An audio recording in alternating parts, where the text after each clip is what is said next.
Court कचहरी का मामला जिसका चल रहा हो उसको माँ जीत दिलाती हैं।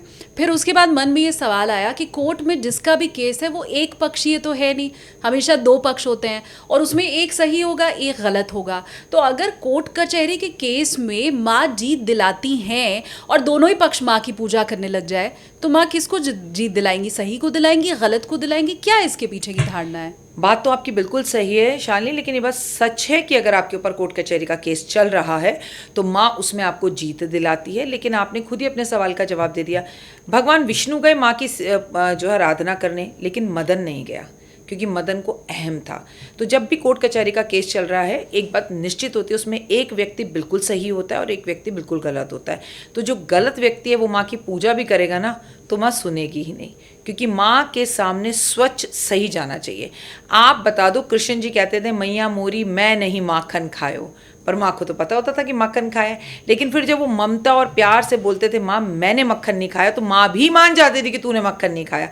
लेकिन वो निर्मल बच्चे वाला मन होना चाहिए, और वो किसके पास होगा? जो व्यक्ति सही है उसके पास होगा, आंसू उसके पास होंगे। जो कपट होगा, जो ढोंगी होगा, वो मदन होगा, घमंड में होगा, अहम में होगा, पहले तो वो माँ की पूजा कर ही नहीं सकता। उसकी इतनी हैसियत ही नहीं है कि वो माँ के मंदिर तक पहुँच सके और माँ का नाम भी ले, वो गलत है।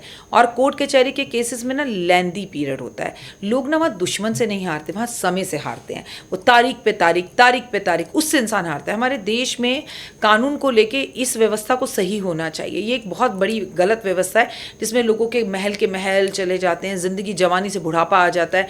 तो इंस्टेंट, जैसे आजकल मैगी बन रही है ना, इंस्टेंट कोर्ट के केसेस का भी रिजल्ट, ये मुझे लगता है भारत में सुधार करने की सबसे बड़ी चीज़ है। लेकिन आप माँ के पास जाते हैं और माँ की लगातार पूजा करते हैं तो माँ सही का साथ देती है। और देखो शालिनी, मैं आपसे झूठ बोल सकती हूँ, आप मुझसे बोल सकते हैं, उस परमपिता परमात्मा और देवी से कौन झूठ बोल सकता है? उसके तो समक्ष जाकर खड़े हो जाओ तो उसे पता होता है कौन सही और कौन गलत। ऐसे ही मैं न्याय व्यवस्था के लिए अपने भारत की कहना चाहूँगी, जब जज होता है ना उसको पहली तारीख पे पता होता है कि कौन गलत है कौन सही है, लेकिन एक व्यवस्था है जिसे हमें तारीख पे तारीख देनी पड़ती है।